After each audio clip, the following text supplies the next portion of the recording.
School trips, right? They're supposed to be about adventure and making great memories. It all starts with so much excitement, just a great time with friends. But for some students, this was their last adventure. Let's find out why. We're going to break down why this happens by looking at three main types of failure.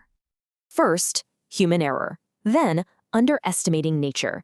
And finally, a total systemic collapse. Okay, let's start with cases where it all came down to one person's mistake. Picture this, Zimbabwe, 1991. School kids are heading home from a sports competition. But the bus was going way too fast on these mountain roads. Teachers warned him.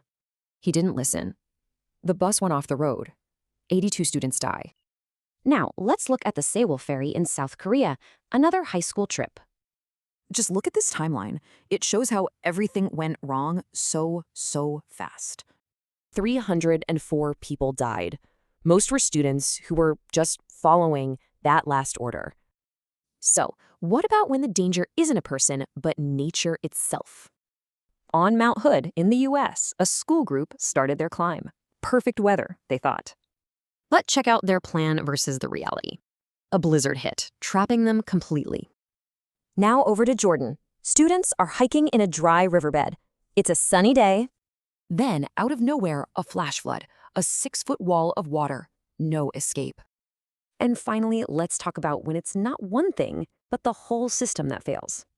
This happens all over the world, and you start to see a really disturbing pattern. Things like no life jackets, too many people on boats, just basic safety failures. This is what we call systemic failure. Basically, the disaster was just waiting to happen. So what's the one thing that really connects all of these heartbreaking stories? Well, from just the few trips we've talked about, that's almost 400 young lives lost.